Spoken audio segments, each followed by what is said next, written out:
بسم اللہ الرحمن الرحیم۔ حضرت یوسف علیہ السلام کا قصہ چل رہا تھا کہ حضرت یوسف علیہ السلام کے 11 بھائیوں نے کس طریقے سے ان کو اپنے والد سے دور کرنے کے لیے کنویں میں ڈالا۔ اللہ تعالیٰ نے ان کے ساتھ کیا رحم و کرم اور کیا ہمدردی اور شفقت کا معاملہ کیا کہ عزیز مصر کے گھر کے مہمان اللہ نے حضرت یوسف کو بنایا۔ آیت نمبر 22 سورہ یوسف میں اللہ کا ارشاد ہے وَلَمَّا بَلَغَ أَشُدَّهُ آتَيْنَاهُ حُکْمًا وَعِلْمًا۔ اب عزیز مصر کے ہاں جب عین جوانی کی عمر کو پہنچے، مفسرین نے فرمایا کہ 40 سال کی عمر تھی، تو اس وقت اللہ تعالیٰ نے حضرت یوسف کو نبوت سے سرفراز فرمایا۔ اللہ نے علم و حکمت کے دروازے ان پر کھول دیے۔ جب یہ عزیز مصر کے ہاں رہنے لگے تو عزیز مصر کا نام قطفیر تھا۔ اس کی بیوی کو حضرت یوسف پسند آ گئے۔ دیکھا جائے تو ان کے ایک طریقے سے غلام تھے۔ قرآن کہتا ہے کہ وراودته التي هو في بيتها عن نفسه، عزیز مصر کی بیوی نے ان کو پھسلا کر گناہ کے اوپر آمادہ کرنا چاہا اور اس کے لیے سارے اسباب مہیا کر دیے، سارے وسائل بروئے لے آئے۔ وغلقت الابواب، اور حضرت یوسف کے اس کمرے کے سارے دروازے اور بعض روایات کے مطابق پورے محل کے اندر جتنے سیکیورٹی کے رومز وغیرہ تھے 7 کے قریب سب کے سب بند کر دیے اور حضرت یوسف علیہ السلام کو گناہ کی دعوت دی۔ حضرت یوسف علیہ السلام کو جب گناہ کی دعوت دی تو فوراً حضرت یوسف علیہ السلام نے فرمایا معاذ اللہ انہ ربی احسن مثوای، اللہ کی پناہ کہ ایک تو میرے کو میرے عزیز مصر یعنی تمہارے شوہر نے رہنے کے لیے بہترین جگہ دی اور اب میں اس کی عزت کے ساتھ خیانت کروں، اللہ کی پناہ میں ایسا کام نہیں کروں گا۔ لیکن جب اس کو خوب بہلایا پسلایا حضرت یوسف علیہ السلام کو، اس کی بیوی جس کا نام بعض روایات کے مطابق زلیخا تھا، تو قرآن کہتا ہے وَلَقَدْ هَمَّتْ بِهِ وَهَمَّ بِهَا، کہ زلیخا یعنی عزیز مصر کی بیوی نے گناہ کرنے کا پکا عزم مصمم کر لیا اور بحیثیت انسان تھوڑا سے دل کے اندر بتقاضۂ بشریت حضرت یوسف علیہ السلام کے بھی میلان ہو گیا تھا، لیکن اللہ تعالیٰ نے ان کو بچا لیا۔ اور بچانے کا طریقہ یہ کہ اللہ کی دلیل جس کو قرآن نے برہان سے تعبیر کیا ہے وہ سامنے ظاہر ہو گئی۔ آیا وہ ایسی کیا برہان، وہ کیا دلیل تھی جس کو دیکھ کر حضرت یوسف علیہ السلام گناہوں سے رک گئے، اس گناہ سے رک گئے؟ بعض مفسرین فرماتے ہیں برہان کا مطلب یہ ہے کہ اللہ تعالیٰ نے ان کے والد حضرت یعقوب کی تصویر اس طریقے سے ان کے سامنے ظاہر کر دی کہ وہ اپنی انگلی مبارک دانتوں میں لے کر حضرت یوسف کو اس گناہ سے بچنے کی تنبیہ کر رہے تھے۔ تو حضرت یوسف علیہ السلام نے جب اپنے والد کی یہ تصویر دیکھی تو گناہ سے رک گئے۔ بعض مفسرین فرماتے ہیں برہان سے مراد یہ تھا کہ اس وقت اللہ تعالیٰ نے اس گھر کی چھت کے اوپر قرآن مجید کی اس آیت کو لکھا ہوا ظاہر کر دیا کہ وَلَا تَقْرَبُوا الزِّنَا إِنَّهُ كَانَ فَاحِشًا، کہ زنا کے قریب بھی مت جانا، یہ بہت گندگی کی چیز ہے، وَسَاءَ سَبِيلًا، انتہائی برا رستہ ہے۔ اور بعض مفسرین فرماتے ہیں برہان کا مطلب یہ ہے کہ جب زلیخا نے گناہ کا ارادہ کیا تو اس کے کمرے کے اندر ایک بت تھا جس کو وہ پوجا کرتی تھی، عبادت کیا کرتی تھی، تو اس نے شرم سے بچنے کے لیے اس بت کے منہ کے اوپر کپڑا ڈال دیا۔ حضرت یوسف نے اس سے پوچھا کہ تم نے کپڑا کیوں ڈالا؟ تو بولا مجھے اس سے حیا آتی ہے۔ حضرت یوسف علیہ السلام نے دل میں سوچا کہ جب اس کو معبود باطلہ سے حیا آتی ہے اور یہ گناہ نہیں کرتی تو میرا اللہ تو میرے ساتھ ہر جگہ ہے، مجھے اللہ سے لحاظ اور حیا کیوں نہ آئے؟ تو اللہ تعالیٰ نے ان کو گناہ سے دور کر دیا۔ اب جب گناہ سے دور کر دیا تو قرآن کہتا ہے وَاسْتَبَقَ الْبَابَ وَقَدَّتْ قَمِيصَهُ مِن دُبُرٍ، ان دونوں نے دوڑ لگائی۔ اب جب گناہ کے لیے بلا رہی تھی زلیخا، یوسف بھاگے، تو اس سے یہ بھی پتہ لگتا ہے کہ گناہ سے دور ہونے کا سب سے مجرب ترین نسخہ اکثیر گناہ کے ماحول سے بھاگنا ہے۔ قرآن نے ہرگز یہ نہیں کہا کہ جب یوسف کو گناہ کی دعوت ملی تو انہوں نے استغفار کرنا شروع کر دیا، انہوں نے اللہ کی ضربیں لگانا شروع کر دی، انہوں نے کان پکڑ کے توبہ اور استغفار شروع کر دیا۔ نہیں، انہوں نے سب سے پہلے اس گناہ کے ماحول سے دوڑ لگائی کہ اس گناہ کے ماحول میں رہوں گا تو کہیں گناہ پر آمادگی نہ ہو جائے۔ حالانکہ 7 دروازے تھے، 7 کے 7 دروازوں پر بھاری بھرکم قفل لگے ہوئے تھے، تالے لگے ہوئے تھے، اس کے باوجود سمت مخالف کی طرف گناہ کے ماحول سے بچنے کے لیے دوڑ لگائی، اور جب زلیخا نے یہ دیکھا تو ان کی قمیص پیچھے سے پکڑی، جب پیچھے سے پکڑ کر اس پر زور دیا تو وہ قمیص حضرت یوسف علیہ السلام کی پھٹ گئی، اور حضرت یوسف جیسے جیسے بھاگتے رہے ویسے ویسے اللہ تعالیٰ وہ دروازے کھولتے رہے، اور جب آخری دروازہ کھلا تو والفیا سیدہا لدى الباب، آنن فانن دیکھا کہ جو عزیز مصر تھا وہ دروازے کے باہر کھڑا تھا۔ حضرت یوسف علیہ السلام ہرگز نہ چاہتے تھے کہ اس کی بیوی کے متعلق کسی قسم کا راز فاش کریں، جو ہونا تو ہو گیا، لیکن اچانک ان کی بیوی، جو کہ عورتوں کا مکر بہت زیادہ ہوتا ہے، مکر کی تیز ہوتی ہیں، تو اچانک عزیز مصر کی بیوی اپنے شوہر سے کہنے لگی ما جزاء من اراد باہلک سوءا الا ان یسجن او عذاب الیم، کہ اس شخص کی کیا بدلہ اور کیا سزا ہے کہ جو تیرے گھر والوں کے ساتھ برائی کا ارادہ رکھتا ہے۔ گویا کہ خود جس دام میں تھی اس کے اندر حضرت یوسف کو پھنسانا چاہا۔ اس پر حضرت یوسف نے وضاحت دی کہ ہی راودتنی عن نفسی، کہ میں نے کچھ نہیں کیا، اس نے مجھے پھسلانا چاہا، اس نے مجھے گناہ پر آمادگی ظاہر کرنا چاہی۔ ابھی قریب اس بات کی طرف تو میں اور مکالمہ چل رہا تھا کہ اچانک شہید شاہد من اہلہا، عزیز مصر کے گھر والوں میں سے ہی ایک بچے کے منہ میں اللہ تعالیٰ نے زبان دے دی۔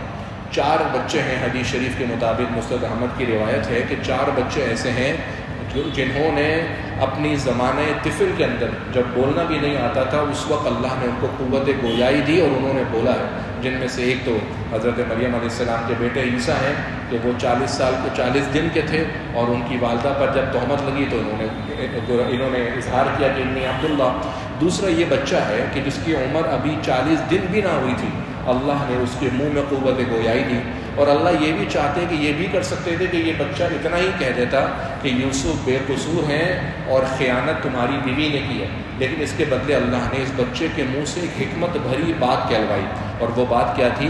عزیز مصر سے اس بچے نے کہا کہ دیکھ لو ان کان قمیصہ قد من قبل، اگر یہ قمیص آگے سے پھٹی ہے فصدقت، اس کا مطلب یہ عورت سچی ہے، وہو من الکاذبین، یوسف جھوٹا ہے، وَإِن كَانَ قَمِيصُهُ قُدَّ مِن دُبُرٍ، اور اگر قمیص پیچھے سے پھٹی ہے تو اس کا صاف مطلب یہ ہے کہ یوسف بھاگے ہیں اور انہوں نے زلیخا نے اس کو کھینچا ہے، فَكَذَبَتْ، اس کا مطلب زلیخا جھوٹی ہے، وَهُوَ مِنَ الصَّادِقِينَ، اور یوسف سچے ہیں۔ عزیز مصر نے اسی وقت قمیص دیکھی، قرآن کہتا ہے قُدَّ مِن دُبُرٍ، وہ قمیص پیچھے سے پھٹی ہوئی تھی۔ عزیز مصر پر واضح ہو گیا کہ اس کی بیوی نے خیانت کی ہے، تو اپنی بیوی سے کہا اِنَّهُ مِن كَيْدِكُنْ، یہ تمہاری سازش ہے، اِنَّ كَيْدَكُنَّ عَظِيمٌ، اور تمہارا سازش اور تمہارا مکر بہت بڑا ہے۔ یوسف سے کہا یوسف اس بات کو اعراض کرو، کسی کو اس بات کا تذکرہ نہ کرنا ورنہ پورے مصر کے اندر میری بدنامی ہوگی۔ یہ بادشاہ کی بیوی نے اپنے غلام کے ساتھ کیا سلوک کیا، اور عورت سے کہا اپنی بیوی سے کہ اپنے گناہوں کی معافی طلب کرو، کیونکہ غلطی تو نے ہی کی ہے۔ اس کے بعد پورے مصر کے اندر چرچا ہو گیا کہ عزیز مصر کی بیوی یوسف کی دیوانی ہو گئی ہے، تو عزیز مصر نے یہ کرنے کے لیے اپنے وزراء اور افسران کی 5 بیویوں کو اپنے گھر میں جمع کیا اور ان کے ہاتھوں میں چاقو دیے، پھر یوسف کو کہا ان کے سامنے آ جاؤ۔ تو یوسف علیہ السلام کا حسن و جمال دیکھ کر قرآن کہتا ہے کہ ان عورتوں نے وَقَطَّعْنَ أَيْدِيَهُمْ، پھل کاٹنے کے بجائے اپنی انگلیاں کاٹ ڈالی اور کہنے لگی حاش للہ ما ھذا بشر، کہ یہ تو انسان ہے ہی نہیں، ان ھذا الا ملک کریم، یہ تو بہت ہی معزز فرشتہ ہے۔ تو زلیخا کہنے لگی فذلکن الذی لمتننی فیہ، اس کے حسن کا دیکھ کر ہی میں تمہیں بتا رہی تھی اور تم اس کے بارے میں ہی مجھے ملاوت کر رہی تھی۔ اب جب حضرت یوسف علیہ السلام کو لگا کہ میں کسی بھی صورت کے اندر گناہ سے بچ نہیں سکتا، یا پھر میں جیل میں ڈال دیا جاؤں گا یا پھر عزیز مصر کی بیوی مجھے گناہ پر آمادہ کر دے گی، تو انہوں نے اللہ تعالیٰ سے دعا کری حضرت یوسف نے کہ ربی السجن احب الی مما یدعوننی الیہ، کہ جس گناہ کی طرف یہ مجھے بلا رہے ہیں مجھے اس کے مقابلے میں قید خانہ ہی زیادہ پسند ہے، میں قید خانے میں جا کر قید ہو جاتا ہوں۔ روایات کے اندر ہے، ترمذی شریف کی حدیث ہے کہ آپ صلی اللہ علیہ وسلم کے سامنے جب ایک صحابی نے کہا کہ اللہ میں آپ سے صبر مانگتا ہوں، تو حضور نے فرمایا صبر مانگنے کا مطلب تم پہلے اللہ سے مصیبت مانگتے ہو جبھی تو صبر مانگتے ہو، اللہ کے بندے اللہ سے عافیت طلب کرو۔ بعض روایات کے اندر ہے کہ حضرت جبرائیل علیہ السلام نے یوسف کو کہا یوسف آپ نے خود ہی تو اللہ سے جیل مانگا تھا، اگر آپ اس وقت اللہ سے عافیت مانگتے تو اللہ آپ کو عافیت دے دیتے، لیکن آپ نے عافیت کے بجائے خود اللہ سے جیل کی دعا کری تو اللہ نے آپ کو جیل کی جانے کی دعا قبول کر لی۔ حضرت یوسف علیہ السلام کو پس زندان جیل کے اندر ڈال دیا گیا۔ اب اس جیل کے اندر 2 نوجوان آئے اور وہ دو نوجوان حضرت یوسف علیہ السلام کی حکمت، صلاح اور نیک کاری کو دیکھ کر متاثر ہو گئے۔ ان میں سے ایک شخص نے خواب دیکھا، اور خواب یہ دیکھا کہ میں شراب نچوڑ رہا ہوں، اور دوسرے نے خواب یہ دیکھا کہ وہ کہتے ہیں حضرت یوسف سے کہ میں نے خواب میں دیکھا ہے کہ میں اپنے سر کے اوپر ٹوکریاں، سب روٹی کی ٹوکریاں اٹھا کر گھوم رہا ہوں اور پرندے اس میں سے کھا رہے ہیں۔ ہمیں اس کی تعبیر بتائیے، کیونکہ ہمیں ایسا لگتا ہے کہ آپ بہت ہی نیکوکار ہیں۔ حضرت یوسف علیہ السلام نے تعبیر بتانے سے پہلے ان کو اللہ کی طرف دعوت دی، اللہ کی توحید بیان کی۔ یہی انبیاء کا طریقہ کار ہے کہ وہ چاہے جیل کے اندر ہوں یا جیل سے باہر، ہر حالت میں لوگوں کو اللہ کی طرف بلاتے ہیں، اللہ وحدہ لا شریک کی طرف دعوت دیتے ہیں۔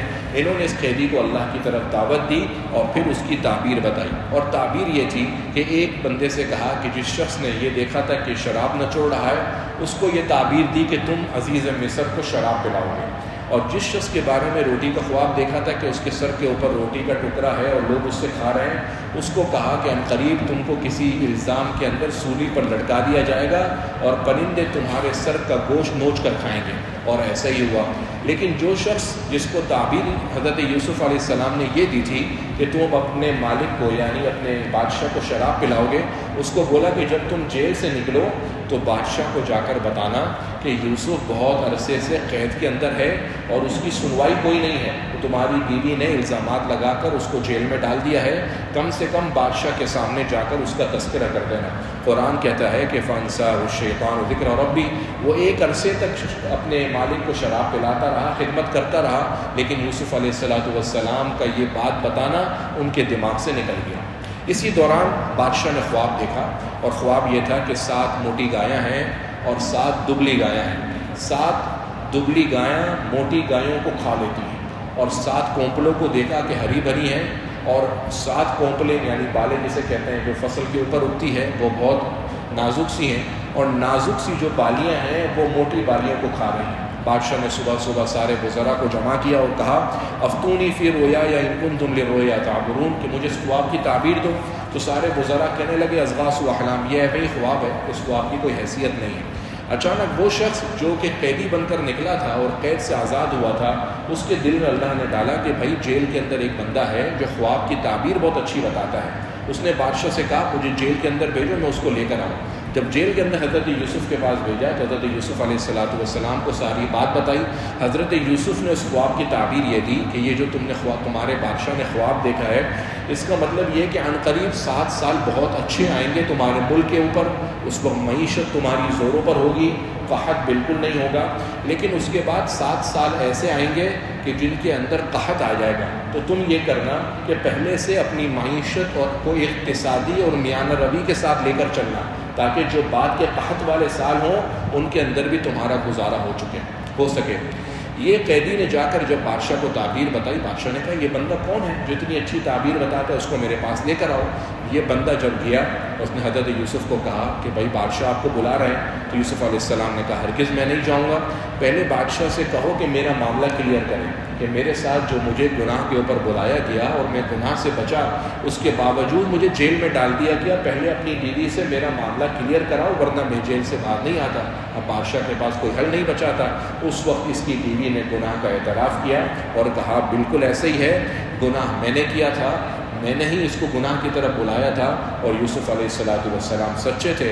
اللہ تعالیٰ نے حضرت یوسف کو انتہائی اعزاز اور اکرام کے ساتھ جیل سے نکالا، اور صرف جیل سے نکالا ہی نہیں بلکہ بادشاہ نے ان کو مصر کا وزیر خزانہ بنا دیا۔ اجعلنی علی خزائن الارض، حضرت یوسف کو بادشاہ نے اس وقت کا مصر کا وزیر خزانہ بنا دیا۔ اللہ فرماتے ہیں دیکھو وَكَذَلِكَ مَكَّنَّا لِيُوسُفَ فِي الْأَرْضِ، کیسا بہترین ٹھکانہ ہم نے یوسف کو دیا۔ کیا کچھ یوسف کے ساتھ اس کے بھائیوں نے کیا، ہم نے کہاں سے اٹھا کر پہلے عزیز مصر کے گھر میں، اور اب پورے مصر کا وزیر خزانہ حضرت یوسف کو بنا دیا۔ تھوڑا عرصہ گزرا، حضرت یوسف علیہ السلام کے بھائی عراق کے رہنے والے تھے۔ اب وہ ہر سال کے اندر سالانہ غلہ لینے کے لیے مصر آیا کرتے تھے۔ اب جب یہ سارے بھائی مل کر مصر غلہ لینے کے لیے آئے تو حضرت یوسف اس مصر کے وزیر خزانہ تھے، لیکن حضرت یوسف چونکہ بچپن کے تھے، اب بڑے ہو گئے تھے، تو ان کی ساری عمر کے اندر چہرے میں ظاہر سی بات ہے بہت تبدیلی آ گئی تھی۔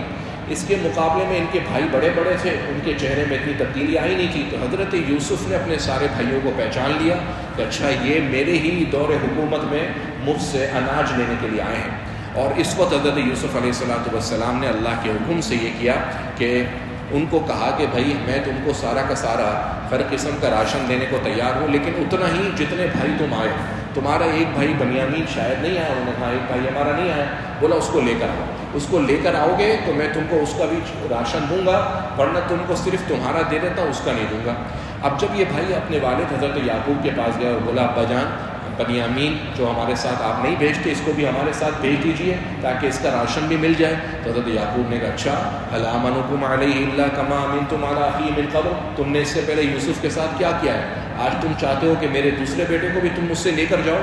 حضرت یوسف علیہ السلام کی یاد حضرت یعقوب کو بہت ستائی. حضرت یعقوب نے منع کر دیا، لیکن ان کے بھائیوں نے بہت ضد کی کہ حضرت بنیامین کا ہمیں کسی بھی قسم کا راشن نہیں ملے گا جب تک ہم اس کو ساتھ لے کر نہیں جائیں گے. تو حضرت یعقوب علیہ السلام نے ان کے ساتھ وعدہ کیا کہ تم ہرگز اس کو ساتھ نہیں چھوڑو گے اور اس کا خیال کرو گے. اور ساتھ ہی فرمایا کہ میرے بچوں تم سارے کے سارے جب مصر میں داخل ہو تو ایک دروازے سے مت جانا، الگ الگ دروازوں سے جانا. مفسرین نے اس کی وجہ یہ لکھی ہے کہ سارے بھائی ہٹے کٹے انتہائی صحت مند تھے تاکہ نظر نہ لگ جائے کہ ایک بڑی جماعت اتنے بھائیوں کی آ رہی ہے، اس لیے حکم دیا کہ الگ الگ دروازے سے جانا. وہاں پر خلاصہ یہ کہتا کہ یوسف علیہ السلام نے اپنے وزراء سے اور اس کی ٹیم سے کہا کہ بنیامین کے جو سامان ہے راشن، اس کے اندر بادشاہ کا قیمتی پیالہ چھپا دو. اور اس دوران ایک اعلان کرنے والے نے اعلان کیا کہ بھائی تم قافلے والوں حضرت یعقوب کے بیٹوں سے کہا کہ تم چور ہو. کہنے لگے ہم تو چور نہیں ہیں. اس زمانے کے بادشاہ کا اصول یہ تھا کہ جس کے سامان سے چوری کا خزانہ ملتا تھا اس بندے کو بادشاہ روک لیا کرتا تھا. اب یہ خزانہ تھا بنیامین کے راشن کے سامان کے اندر. بنیامین کا جب سامان کھولا کیا تو اس کے اندر بادشاہ کا پیالہ. تو انہوں نے حیران ہو کر کہا کہ بھئی یہ تو میں نے نہیں کیا. یہ حضرت یوسف نے بنیامین کو اپنے پاس روکنے کے لیے اللہ کے حکم سے کیا تھا. جب اس کو اللہ نے فرمایا کذالک کدنا لیوسف، حضرت یوسف کے لیے یہ تدبیر ہم نے خود ان کو سمجھائی کہ تم یہ تدبیر کر کے اپنے سگے بھائی کو اپنے پاس روک لو. اور اس سگے بھائی کو روکا اور اس سگے بھائی کو سب کچھ بتا دیا کہ میں تمہارا حقیقی بھائی یوسف ہوں. اب جب یہ بھائی حضرت یعقوب کے سارے بھائی جانے لگے تو پھر اب ان کے دل میں تشویش ہوئی کہ ایک بھائی کو ہم پہلے کھو چکے ہیں، اب اس بھائی کو بھی لے کر نہیں جائیں گے تو اپنے باپ کو کیا جواب دیں گے. بہرحال جب یہ لوگ وہاں پر پہنچے تو ابا جان سے کہا ابا جان یہ معاملہ ہو گیا ہے اور ہمارے بھائی بنیامین نے چوری کی ہے اور وہاں کے وزیر خزانہ نے اس بیٹے کو وہاں پر روک لیا ہے. تو اس وقت حضرت یعقوب علیہ السلام نے کہا عسى اللہ ان یاتینی بہم جمیعا، کہ اس سے پہلے یوسف کو تقریباً 40 سال ہو گئے وہ مجھ سے غائب ہے اور اب دوسرا بیٹے کے ساتھ بھی ایسا ہی ہو گیا. فصبر جمیل، میں ایسا صبر کروں گا کہ جس کے اندر کسی قسم کا جزا فضا نہیں کروں گا. عسى اللہ ان یاتینی بہم جمیعا، اللہ کی ذات سے مجھے امید ہے کہ اللہ یوسف اور بنیامین دونوں کو لے آئے گا. اس وقت حضرت یوسف علیہ السلام کے غم کے اندر حضرت یعقوب اتنا روئے کہ وہ ان کی بینائی چلی گئی. اور اس وقت وہ اپنے بچوں سے کہنے لگے کہ مجھے یوسف بہت یاد آتا ہے. تو ان کے بچے کہنے لگے ابا جان آپ یوسف کو ابھی تک بھولے نہیں ہیں، زمانہ دراز گزر گیا ہے. مفسرین نے لکھا ہے کہ 45 سے 50 سال کا عرصہ گزر چکا تھا، آپ ابھی تک بھولے نہیں ہیں. اس پر حضرت یعقوب کہنے لگے انما اشکو بثی وحزنی الی اللہ واعلم من اللہ ما لا تعلمون، کہ میں اپنے تمام غم اپنے تمام اضطراب کا شکوہ اللہ سے کرتا ہوں کیونکہ مجھے اللہ کی طرف سے وہ علم ہے جو تم کو علم نہیں ہے. کیونکہ جب مشکل انتہائی زیادہ ہو جائے تو اس وقت آسانی بالکل قریب آ جاتی ہے.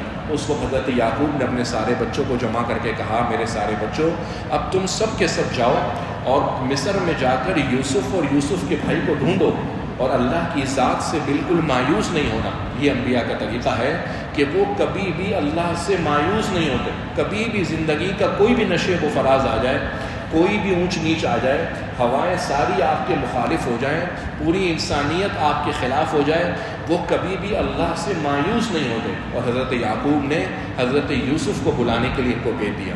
اب جب یہ لوگ وہاں پر گئے حضرت یوسف نے ان بھائیوں سے کہا کہ تم کو پتہ ہے کہ تم نے یوسف کے ساتھ کیا کیا تھا. اب ان کے بھائیوں کو جھٹکا لگا اور ان کے بھائیوں نے کہا کہیں آپ یوسف تو نہیں ہیں. انہوں نے کہا میں ہی یوسف ہوں، اللہ نے مجھ پر احسان کیا ہے اور جو شخص گناہوں سے بچتا ہے اور مشکلات پر صبر کرتا ہے اللہ اس کے اجر کو ضائع نہیں کرتا۔ سارے بھائی کہنے لگے کہ اللہ نے آپ کو ہم پر ترجیح دی ہے، ہم سے غلطی ہوئی، ہم سے گناہ ہوئے۔ اس کو حضرت یوسف علیہ السلام نے وسعت ظرفی کا مظاہرہ کرتے ہوئے سب کو معاف کر دیا، اور یہی انبیاء کا طریقہ ہے کہ وہ بدلہ نہیں لیا کرتے۔ حالانکہ اس زمانے کے وزیر خزانہ تھے، سارے پروٹوکول ان کے پاس تھے، اس کے باوجود معاف کر دیا، اور معاف کر دینے کے بعد بولا کہ میں تمہیں اپنی قمیص دے رہا ہوں، میری اس قمیص کو لے جاؤ اور میرے ابا کی آنکھوں پر ڈالو تاکہ میرے ابا کی بینائی لوٹ آئے، اور سب کے سب گھر والوں کو لے کر میرے پاس آ جاؤ۔ ابھی یہ لوگ مصر سے نکلے ہی تھے، اور بعض روایات کے مطابق مصر سے عراق تقریباً 10 دن کا وقت تھا، 10 دن کا سفر تھا۔ ابھی تو قافلے نے کوچ کیا تھا کہ والد کہنے لگے اپنے کچھ بچوں سے، وہاں کے لوگوں سے، کہ انی لاجد ریح یوسف، کہ مجھے یوسف کی خوشبو آ رہی ہے، لیکن مجھے لگتا ہے کہ تم کہو گے کہ میری عقل سٹیا گئی ہے۔ تو وہ سب مل کر کہنے لگے کہ ہمیں یقین ہے کہ آپ کی عقل واقعتاً ختم ہو گئی ہے، کہ آپ ابھی تک یوسف کو یاد کر رہے ہیں۔ اس دوران قافلہ آیا اور حضرت یوسف کی اس قمیص کو حضرت یعقوب کی آنکھوں پر ڈالا گیا، ان کی بینائی لوٹ آئی۔ سارے بچوں نے مل کر اپنے ابا سے کہا ابا جان ہم سے غلطی ہو گئی، آپ اللہ سے دعا کر کے ہماری گناہوں کو معاف کر دیجئے۔ انہوں نے اپنے بچوں سے کہا سوف استغفر لکم ربی، میں عنقریب تمہارے لیے اپنے رب سے معافی طلب کروں گا۔ اور یہ کہنے کا وجہ یہ تھی، بعض مفسرین نے فرمایا کہ تہجد کے وقت، یعنی ابھی تو وقت نہیں ہے، رات کو میں تہجد میں اٹھ کر تم سب کے لیے اللہ سے معافی طلب کروں گا۔ اور بعض مفسرین نے فرمایا فوری طور پر معافی طلب اس لیے نہیں کی کیونکہ یہ حقوق العباد کا معاملہ تھا، سارا کا سارا معاملہ حضرت یوسف جب تک معاف نہیں کرتے حضرت یعقوب کی معافی کا فائدہ نہیں تھا، اس لیے فرمایا کہ عنقریب میں تمہارے لیے اپنے رب سے معافی طلب کروں گا۔ اب سارا خاندان، حضرت یوسف کے والدین سب حضرت یوسف کے پاس گئے، اور حضرت یوسف کے پاس جب گئے تو حضرت یوسف نے اپنے والدین کو عرش کے اوپر بٹھایا، اور یہ سارے والدین اور سارے بھائی حضرت یوسف علیہ السلام کے سامنے سجدے کے اندر گر گئے۔ مفسرین نے فرمایا سجدہ اللہ کو تھا، لیکن قبلہ تھوڑی دیر کے لیے حضرت یوسف کو بنایا تھا۔ اور بعض مفسرین فرماتے ہیں یہ سجدہ عبادت کا نہیں تھا بلکہ تعظیمی تھا، جیسے ہلکا سا جھکنے کے لیے ہوتا ہے۔ اس وقت حضرت یوسف نے کہا ابا جان، جو میں نے اپنے زمانہ طفل میں خواب دیکھا تھا کہ 11 ستارے اور سورج اور چاند مجھے سجدہ کر رہے ہیں، یہ ہے خواب کی تعبیر جو سچی ہوئی ہے۔ اس سے یہ بھی پتہ لگا کہ بعض اوقات خواب کی تعبیر فوراً پوری نہیں ہوتی، بلکہ خواب کی تعبیر پورا ہونے کے اندر زمانے بیت جاتے ہیں۔ اس صورت کے آخر میں اللہ نے فرمایا لقد كان في قصصهم عبرة لأولي الألباب، اس قصے کے اندر عقل مندوں کے لیے بہت بڑی عبرت کی بات ہے کہ اللہ تعالیٰ کس طریقے سے ایک ایسے شخص کو جس کو پوری انسانیت دھتکار دے، جس کو اپنے گناہوں کے اندر اپنے کنویں کے اندر ڈال دیں، اللہ تعالیٰ اس کو کنویں سے نکال کر کیسے بڑے منصب کے اوپر بٹھا دیتے ہیں، اور دیگر اس قصے کے اندر بہت سی عبرتیں ہیں۔ سورۃ الرعد کے اندر اللہ تعالیٰ نے توحید خداوندی کا، اسی طریقے سے بارشوں کے ہونے کے سارے معاملات کا تذکرہ فرمایا۔ کون لوگ جو عقل مند ہیں، آیت نمبر 20 میں اللہ نے فرمایا وہ لوگ جو اللہ کے عہد کو پورا کرتے ہیں۔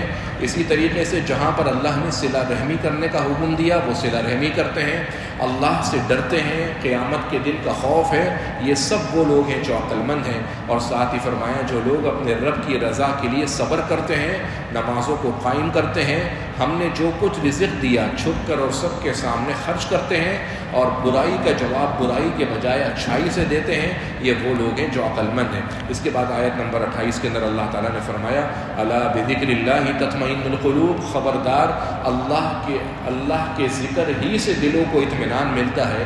دلوں کی بے چینی، دلوں کے اضطراب، دلوں کی تڑپ، اس کا حل صرف اور صرف کیا ہے؟ بذکر اللہ، کہ اللہ کے ذکر ہی سے دلوں کو اطمینان ملتا ہے۔ اس کے بعد اللہ تعالیٰ نے آیت نمبر 38 کے اندر اس بات کا تذکرہ کیا کہ ہم نے اس سے پہلے جتنے بھی رسول بھیجے ہیں ہم نے سب کی بیویاں بھی دی ہیں، سب کی اولادیں بھی دی ہیں، اس کے باوجود وہ اللہ والے بنے، اللہ سے تعلق ان کا مضبوط رہا۔ تو اس کے بعد بھی جتنے لوگ آئیں ایسا نہیں کہ وہ بیویاں نہ رکھیں، وہ نکاح نہ کریں، بلکہ بیویاں ان کی بھی ہوں، اولاد ان کی بھی ہو، اور اس کے ساتھ ہی وہ اللہ کی عبادت کریں۔ سورہ ابراہیم کے اندر اللہ تعالیٰ نے اس بات کا تذکرہ کیا کہ کتاب نبی جو ہم نے آپ کی طرف اتاری ہے یہ اس لیے تاکہ آپ لوگوں کو گناہ اور گمراہیوں کے اندھیروں سے نکال کر نور کی طرف لے کر جائیں، اور ساتھ ہی اس بات کا تذکرہ کیا کہ لئن شکرتم لازیدنکم، کہ اگر تم میری نعمتوں کا شکر کرو گے تو میں تمہاری نعمتوں کو زیادہ کروں گا، وَلَئِن كَفَرْتُمْ، اور اگر تم ناشکری کرو گے تو ان عذابی لشدید، میرا عذاب بہت سخت ہے۔ ضروری نہیں ہے کہ نعمتوں کے شکر پر نعمت 2 سے 3 اور 3 سے 4 ہو جائے، کہ مثال کے طور پر آپ کے پاس 2 روپے تھے، آپ شکر کریں صبح اٹھیں تو وہ 4 ہو گئے، وہ ضروری نہیں ہے، بلکہ بعض اوقات نعمتوں کے اضافے کا مطلب برکت ہوتی ہے کہ اللہ تعالیٰ کم چیز کے اندر وہ برکت دے دیتے ہیں جو لوگوں کو زیادہ دے کر بھی نہیں مل پاتی۔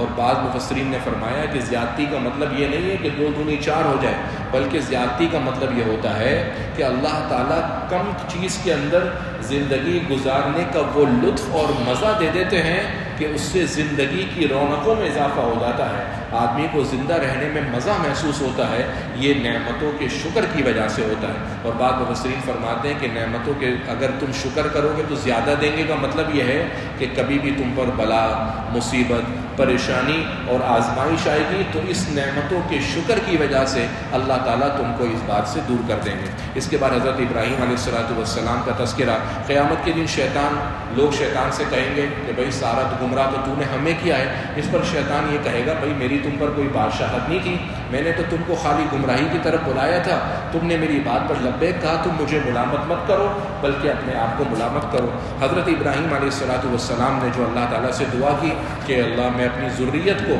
آپ کے حرم کے پاس، کعبۃ اللہ کے پاس چھوڑ کر جا رہا ہوں تاکہ یہ لوگ نمازوں کو قائم کریں، اسی طریقے سے وہ دعا مانگی جو میں اور آپ ہر نماز کے اندر آخری قاعدے میں مانگتے ہیں، رب اجعلنی مقیم الصلاۃ ومن ذریتی، اے اللہ مجھے بھی نمازوں کا قائم کرنے والا بنا دے، میری آنے والی نسلوں کو بھی نمازوں کا قائم کرنے والا بنا دے۔